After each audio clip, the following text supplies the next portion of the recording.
എടാ, അവിടെ എന്തോ പ്രശ്നമുണ്ട്. എനിക്ക് തോന്നുന്നത് വല്ല വണ്ടി ആക്സിഡന്റുമാണോ? ശരിയാണല്ലോ. എന്തപ്പോ അതും ഈ മലക്ക് സൈഡില് ഇത്രയധികം വണ്ടികള്, ഇവിടെ എന്തോ സംഭവിച്ചിട്ടുണ്ട്.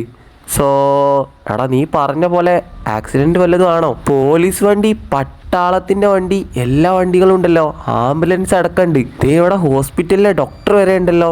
ഇതൊരു ആക്സിഡന്റ് അല്ല, പകരം ഇതൊരു കൊലപാതകമാണ്. എൻ്റെ ഒപ്പീനിയനാണ് ഇത്. Murder case. ഇത് സാധാരണ ഒരു കേസേ അല്ല. എന്ത് കൊലപാതകോ? എവിടെ? വാടശിഞ്ചനെ അവിടെ ആയിട്ട് ആരോ മരിച്ചിട്ടുണ്ട്. എന്തായാലും നമുക്ക് പോയി നോക്കാം അവിടെ. ഇതിപ്പോ നാട്ടിലുള്ള എല്ലാ ജനങ്ങളും ഉണ്ടല്ലോ. അല്ലേലും നാട്ടിലുള്ള ആൾക്കാരൊക്കെ ഒരാൾ മരിക്കാൻ വേണ്ടി കാത്തിരിക്ക. അപ്പോഴേക്ക് എല്ലാം കൂടെ അങ്ങ് വന്നോളും. ഇതിപ്പോ ഇവിടെ നിന്ന് നോക്കാനേ പറ്റുള്ളൂ, അങ്ങോട്ട് പോകാൻ പറ്റില്ലല്ലേ. ഇവിടെ നിന്നാ എങ്ങനെ മരിച്ചാളെ ബോഡി കാണും? നമുക്ക് അങ്ങോട്ട് പോയി നോക്കിയാലോ? ചേച്ചി ഞങ്ങൾ അങ്ങോട്ട് പോയി നോക്കട്ടെ ഡെഡ് ബോഡി കാണാൻ. നീ എങ്ങോട്ടാ ചാടിക്കേറി പോന്നേ? അവിടെ നിക്കി. നിനക്കൊന്നും അങ്ങോട്ടുള്ള പ്രവേശനമില്ല. അവിടെ ഒരാൾ മരിച്ചു കിടക്കുന്നതില്ലേ? പോലീസും ഡോക്ടേഴ്സിന് മാത്രമേ ഉള്ളോട്ട് കയറാൻ പറ്റൂലോ. എന്താ ഫ്രാങ്ക്ലിനാ പറഞ്ഞത്? പോലീസിനും ഡോക്ടേഴ്സിനും മാത്രമേ അങ്ങോട്ട് പോകാൻ പറ്റുള്ളൂന്നോ? ഇവരെന്തൊക്കെയോ പറയുന്നു. ഇവിടെ വരെ വന്ന സ്ഥിതിക്ക് ഞാൻ എന്തായാലും ആ ഡെഡ് ബോഡി കണ്ടിട്ടേ പോവുള്ളൂ. പാടശിഞ്ചാനെ ഒരു വഴിയുണ്ട്, നമുക്കെന്തായാലും ഈ സൈഡിലൂടെ പോയി ആ ബോഡി കാണാൻ പറ്റുമോ നോക്കാം. പെട്ടെന്ന് തന്നെ വാടാ, സൗണ്ട് ഒന്നും ഉണ്ടാക്കല്ലേ. അവിടെ പോലീസ് എങ്ങാനും കണ്ടാ നമ്മളെ പിടിച്ച് ജയിലിലിടും. ഫ്രാങ്ക്ലിനാ ഇപ്പൊ കാണുന്നുണ്ടോ ബോഡി? വാ, നമുക്ക് എന്തായാലും നോക്കാം. ഇവിടുന്ന് എന്തായാലും ആ ബോഡി കാണാൻ പറ്റും. യെസ്, തേ കിടക്കണ ബോഡി. എടാ, ഇത് സൂപ്പർ കാറല്ലേ? ഇത്രയും റിച്ച് ആയിട്ടുള്ള കാറിനാണോ അപകടം സംഭവിച്ചേ? ആളെന്തായാലും സ്പോട്ടിൽ ഡെഡ് ആയിട്ടുണ്ട്. പക്ഷെ എങ്ങനെ ഇവിടുന്ന് ആക്സിഡന്റ് ആയി അതൊന്നും അറിയില്ലല്ലോ. എനിക്ക് തോന്നുന്നത് വേറെ ആരെങ്കിലും ഇയാളെ കൊന്നതാവാനാണ് ചാൻസ്. എനിക്ക് തോന്നുന്നത് ഇതാ പ്രേതത്തിന്റെ പണിയാണ്. ഇവിടെ പ്രേതമുണ്ടെന്ന് പണ്ടുള്ള ആളുകളൊക്കെ പറയുന്നത് കേൾക്കാം. ഇതത് തന്നെ.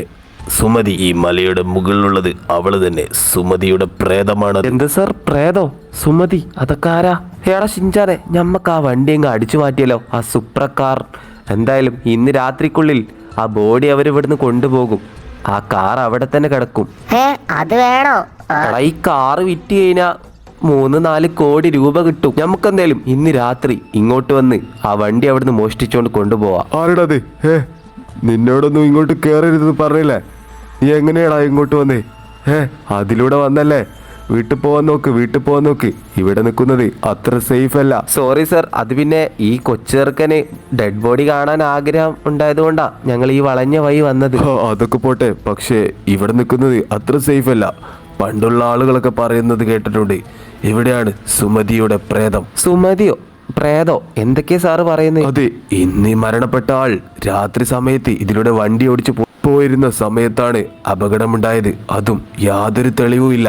ഡോക്ടേഴ്സ് ഉൾപ്പെടെ എല്ലാവർക്കും ഇത് ഒരു അത്ഭുത മരണമാണ്. ആ സുമതിയുടെ പ്രേതം പിടിക്കാനാണ് ചാൻസ് കൂടുതൽ. എന്തായാലും ഇവിടെ നിൽക്കുന്നത് അത്ര സേഫ് അല്ല. വേഗം ഇവിടുന്ന് പോ. അയ്യോ, ആ പോലീസ് ഓഫീസർ പറഞ്ഞ കഥ കേട്ടത് തന്നെ പേടിയാവുന്നു. മിക്കവാറും ആ ആളെ ആ സുമതി പ്രേതം കൊന്നതായിരിക്കും, അല്ലേ ഫ്രാങ്ക്ലിന? എടാ, അതൊക്കെ വെറും കെട്ടുകഥകൾ മാത്രം. ആ പോലീസ് ഓഫീസർ വെറുതെ നമ്മളെ പേടിപ്പിക്കാൻ വേണ്ടി ഓരോന്ന് പറയാണ്.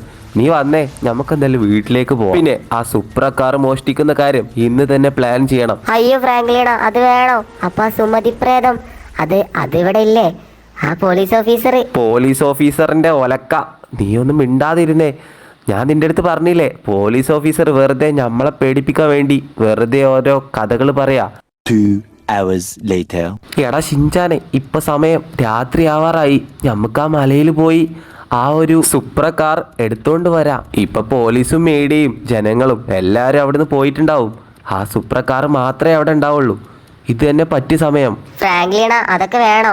എനിക്ക് എടാ ഷിൻചാനെ, നീ വരുന്നില്ലെങ്കിൽ വരണ്ട, ഞാൻ ഒറ്റക്ക് പോയിക്കോളാം. അല്ല, അങ്ങനെയല്ല, ഞാനും വരാം ഫ്രാങ്ക്ലിന. നിങ്ങൾ എന്താ ഇങ്ങനെയൊക്കെ പറയുന്നേ? എന്നാലും എനിക്ക് എന്തൊക്കെയോ പേടി. ആ പ്രേതത്തിന്റെ കഥയൊക്കെ പറഞ്ഞപ്പോ ഇവന്റെ ഒരു പേടി ആ പോലീസ് ഓഫീസറിനെ പറഞ്ഞാ മതി. വെറുതെ ഓരോ കഥകളും പറഞ്ഞ് ചെറുക്കനെ അങ്ങ് പേടിപ്പിച്ച് ഇല്ലാതാക്കി കളഞ്ഞു. ഓക്കേടാ ഷിൻചാനെ, എന്നാ പിന്നെ സമയം കളയണ്ട. രാത്രി ആവാറായി, ഏകദേശം ഇരുട്ടായി തുടങ്ങി. വേഗം വണ്ടിയിലോട്ട് കയറി നമുക്ക് നേരെ ആ ഒരു മലയുടെ മുകളിലോട്ട് പോവാം. പണ്ടെന്നോ ഏതൊരു സുമതിയെ അവിടെ വെച്ച് കൊന്നു. അതിൻ്റെ പ്രേതം അവിടെയുണ്ടെന്നൊക്കെയാണ് ഇവിടുത്തെ നാട്ടുകാരൊക്കെ പറയുന്നത്. അതൊക്കെ ചുമ്മാ കെട്ട് കഥകളാണ്. നേരത്തെ ഞാൻ പറഞ്ഞില്ലേ, അത് തന്നെ. അതെ, എനിക്ക് ആ കഥ ആ പോലീസ് ഓഫീസർ പറഞ്ഞപ്പോ തന്നെ ആകെ പേടിയായി മൊത്തത്തില്. കയ്യും കാലൊക്കെ കിടന്ന് വിറക്കുക. അത് പിന്നെ നീ ചെറിയ കുട്ടിയല്ലേടാ, അതുകൊണ്ടായിരിക്കും നിനക്ക് പേടി. അല്ലാതെന്താ ഞാൻ പറയാ. നീ എന്തായാലും പേടിക്കൊന്നും വേണ്ട. നമ്മൾ അവിടെ നേരെ പോകുന്നു. ഇരുട്ടായ ശേഷം ആരും അറിയാതെ ആ സുപ്ര കാർ അവിടുന്ന് അടിച്ചു മാറ്റി തിരിച്ച് വീട്ടിലേക്ക് കൊണ്ടുവരുന്നു. സോ അത്രേ ഉള്ളൂ. പറഞ്ഞതൊക്കെ ഓർമ്മയുണ്ടല്ലോ. ഇനി അവിടെ പോയിട്ട് പേടിച്ച് അത് ഇത് എന്നൊന്നും പറയാൻ നിൽക്കരുത്. ഓക്കെ ഞാൻ ഒന്നും പറയുന്നില്ല ഫ്രാങ്ക്ലിന, എല്ലാം നിങ്ങളെ പ്ലാൻ പോലെ. ഞാനെന്തായാലും നിങ്ങളെ കൂടെ തന്നെ നിൽക്കാം, അത്രേ ഉള്ളൂ. ഗൈസ്, എന്നാ പിന്നെ സമയം കളയണില്ല. നമ്മൾ നേരെ ആ ഒരു സുമതി മലയുടെ മുകളിലോട്ട് പോകാൻ പോവാണ്. അവിടെയാണല്ലോ ആ ഒരു കാറുള്ളത്. സോ സുപ്ര കാറ് മോഷ്ടിക്കാൻ വേണ്ടി നമ്മളിതേ സുമതി മലയിലോട്ടാണ് പോകുന്നത്. എന്തായാലും അവിടെ എത്തിയതിന് ശേഷം കാണാം. A few moments. Galaxy A57 and A37 5G. Grab at just ₹50 per day.